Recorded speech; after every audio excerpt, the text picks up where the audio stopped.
اعوذ باللہ من الشیطان الرجیم بسم اللہ الرحمن الرحیم قال تبارک و تعالی لا نفرق بین احد من رسلہ صدق اللہ العظیم۔ آج کا دن ہم یوم تحفظ ناموس رسالت کے حوالے سے منا رہے ہیں اور اس کی بڑی اہمیت ہے، اور ہم قرآن پاک کے ماننے والے ہیں، حضور اکرم صلی اللہ علیہ وسلم پر ایمان رکھنے والے ہیں، اور حضور اکرم صلی اللہ علیہ وسلم نے ہمیں حکم دیا کہ دنیا کے تمام انبیاء پر ہم ایمان لے کر آئیں، ان کا احترام کریں، اور اس میں سب سے بنیادی اور اہم بات جو ابھی آیت تلاوت کی گئی کہ ہم تمام انبیاء میں کسی نبی میں کوئی فرق نہیں کرتے۔ عقیدہ رسالت کا مطلب ہی یہ ہے کہ 1,24,000 انبیاء پر ایمان لانا۔ اب ہمارے پاس قرآن پاک ہے، قرآن پاک میں بہت سے مذاہب کے بانیان کا ذکر ہے، یعنی وہ انبیاء جن سے بہت سے مذاہب کا سلسلہ چلا، ان تمام کا تذکرہ پورے احترام کے ساتھ موجود ہے۔ اور دوسرے مذاہب کا احترام بھی ہمیں دین سکھلاتا ہے کہ کسی کی دل آزاری، کسی فرد کی دل آزاری یا کسی کے جذبات کی دل آزاری، وہ جذبات اس کی ذات، برادری یا اس کے مذہب کے اعتبار سے ہو سکتے ہیں، تو کسی قسم کی بھی دل آزاری کسی کی کرنا یہ درست عمل نہیں ہے۔ حضور اکرم صلی اللہ علیہ وسلم کے متعلق ہمیں ہدایات ملتی ہیں، خود آپ کی احادیث ہمیں بتاتی ہیں کہ آپ صلی اللہ علیہ وسلم سے محبت کا تقاضا یہ ہے کہ آپ صلی اللہ علیہ وسلم پر جو شریعت نازل ہوئی ہے، ہر شخص اپنی خواہشات کو ایک سائڈ پر رکھ کر اس شریعت کو اپنے اوپر بالادست مانے۔ یہی دوسری شکل میں ہمیں کہا گیا کہ کوئی شخص اس وقت تک مومن نہیں ہو سکتا کہ جب تک وہ اپنے والدین اور اپنی اولاد، یہاں تک کہ تمام انسانیت سے زیادہ محبوب حضور اکرم صلی اللہ علیہ وسلم کو نہ رکھے۔ یعنی سب سے زیادہ محبوب حضور اکرم صلی اللہ علیہ وسلم کی ذات مبارک ہے۔ یہ احادیث ہمیں بتلاتی ہیں۔ کیوں؟ حضور اکرم صلی اللہ علیہ وسلم اور انبیاء وہ مرکز اور وہ منبع ہیں جو قانون دیتے ہیں، اور دنیا کے ہر ریاست، ہر معاشرے کے اندر قانون کی بڑی بنیادی اہمیت ہے اور قانون کو احترام دیا جاتا ہے۔ تو آپ ذرا سوچئے کہ جو قانون لانے والا ہو، جس ہستی کے ذریعے قانون پہنچا ہو، تو اس کا احترام۔ تو اس لیے آج ہمیں ضرورت ہے کہ ہم اس چیز کی اویئرنیس پیدا کریں اپنے نوجوانوں میں، اپنے تعلیمی اداروں میں، خاص طور پر اپنے گھروں میں، یہ شعور دیں، یہ عقل دیں، یہ سمجھ دیں کہ ہمیں دنیا کے تمام جو مقدس ہستیاں ہیں، جو مذاہب ہیں، ان سب کا احترام کرنا چاہیے۔ حضور اکرم صلی اللہ علیہ وسلم کی ذات مبارک کا احترام ہر مسلمان پر فرض ہے، تو ان کا احترام انہیں کرنا چاہیے۔ تو یہ بنیادی چیز ہے جو آج کے اس پیغام کا مقصد تھا۔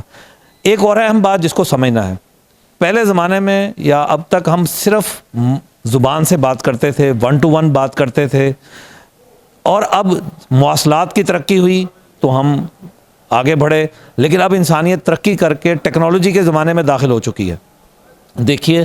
انسان جب گفتگو کرتا ہے تو گفتگو کرنے سے پہلے الفاظ اس کے غلام ہوتے ہیں۔ جب وہ گفتگو کر لیتا ہے تو الفاظ جب اس کی زبان سے ادا ہو جاتے ہیں تو وہ ان الفاظ کا غلام بن جاتا ہے۔ اگر بھلے کہے تو ٹھیک، اگر برے کہے تو وہ ذمہ دار ہے۔ اور آج جب ٹیکنالوجی ترقی کر چکی ہے تو اس ٹیکنالوجی کے زمانے میں ہم گفتگو جو کر رہے ہیں وہ تو ڈیجیٹل ہے اور محفوظ ہو جاتی ہے، اتنی محفوظ ہو جاتی ہے کہ اس کا وقت، اس کی تاریخ، کس ڈیوائس سے یہ بات ہوئی، یہ سب چیزیں محفوظ ہو جاتی ہیں۔ تو ہمیں اپنے نوجوانوں کو یہ بتانا ہے کہ ہم ان تمام معاملات کے اندر انتہائی احتیاط کریں، اور اگر ہمیں کوئی کسی چیز کا لالچ دیتا ہے، کسی مفت کام کو یہ کرو، آپ کو اتنے پیسے ملیں گے، آپ یہ چیز آگے بڑھائیں، آپ کو اتنے پیسے ملیں گے، ایسی چیزوں کو پھیلانے سے تو بہت ہی احتیاط کرنا چاہیے۔ یہ ایک سرمایہ دارانہ معاشرہ ہے، پوری دنیا سرمایہ داری نظام کے اس کے اندر رہ رہی ہے، تو یہاں تو کوئی چیز کوئی مفت نہیں دیتا، اپنے مفادات کو پہلے پیش نظر رکھتا ہے اور پھر کوئی چیز دیتا ہے۔ تو اس لیے کوئی بھی ایسا عمل اختیار نہ کریں جس کے نتیجے میں آپ کے ہاتھ سے، آپ کی ڈیوائس سے کوئی ایسی چیز جائے جو دوسرے کی دل آزاری کرے، یا ایسی کوئی بات جس سے آپ کو نقصان پہنچے کہ آپ سے کوئی غلط بات پھیل گئی۔ دیکھیے، ایک اصولی درجے کی بات ہے، جرم ہوتا ہے اور جرم کو پھیلایا نہیں جاتا۔ ہمارے یہاں ایک بڑی عجیب بات ہے کہ جی یہ بڑی غلط بات ہوئی ہے، آپ اس بات کو پھیلائیں اور اس کو پھیلا کر لعنت بھیج کر آگے بتائیں لوگوں کو۔ اب وہ جو چیز ہمیں وہیں روک دینی چاہیے تھی، ہم اپنے ہاتھ سے پھیلا رہے ہیں۔ یعنی وہ جو جرم پہلے کا اللہ نے کیا اس نے ہمیں اپنے جرم میں شریک کر لیا، تو ہمیں ایسے کسی جرم کا حصہ نہیں بننا چاہیے۔ جرم کو اصول ہے، روکا جاتا ہے، جھوٹ کو روکا جاتا ہے، تو اسے پھیلایا نہیں جاتا۔ جرم پھیلانے کے اندر کسی کی معاونت نہ کریں۔ تو اس لیے اس سوشل میڈیا کا مہذب استعمال ہمیں آج اس کا وہ موضوع بنانا ہے اپنے یونیورسٹی، کالجز میں، اسکولوں میں، اپنے گھروں کے اندر، تاکہ ہم ایک مہذب معاشرہ بنیں، مہذب گفتگو آگے کریں اور دوسروں کے ہر طرح کے حقوق کا خیال رکھیں۔ جی بسم اللہ الرحمن الرحیم۔ میرا نام پروفیسر ڈاکٹر اشتیاق رضوانہ ہے۔ میں نواز شریف ضلع یونیورسٹی میں ایز اے وائس چانسلر اس وقت کام کر رہا ہوں،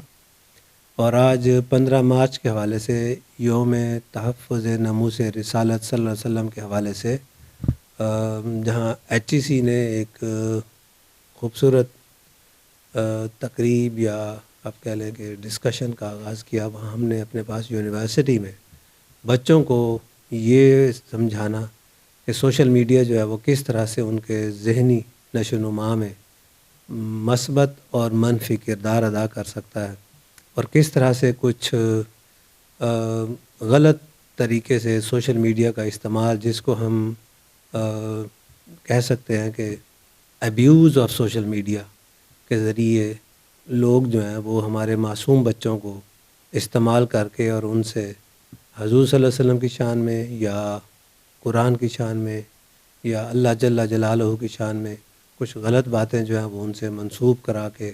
ان کو بھی تکلیف پہنچاتے ہیں، معاشرے کو بھی تکلیف پہنچاتے ہیں۔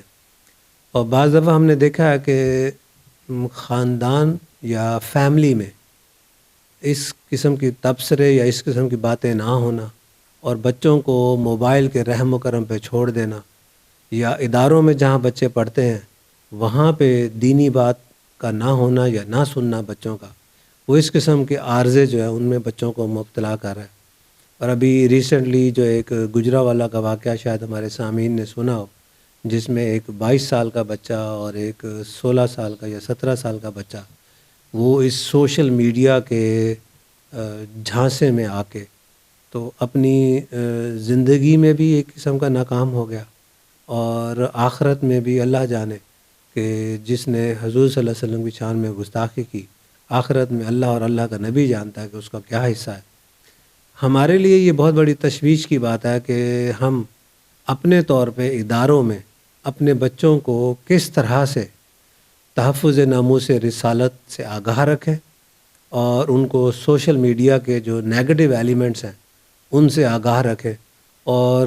اس کوشش میں ہم چاہیں گے کہ بچے بھی ہمارے ساتھ تعاون کریں، والدین بھی ہمارے ساتھ تعاون کریں، اور ہمارے اساتذہ جو ہیں ان کو ہم طرح طرح سے اس کی ٹریننگ بھی دے رہے ہیں، ان کو گائیڈ بھی کر رہے ہیں کہ کیسے اس ناسور کا، اس آپ کہہ لیں کہ ایلمنٹ کا جو ہمارے معاشرے میں آتی چلی جا رہی ہے اس کا مقابلہ کرنا ہے، اور انشاءاللہ ہم نے جیتنا ہے، اور جیتیں گے، اور ناموس رسالت کی خاطر جیتیں گے۔ السلام علیکم۔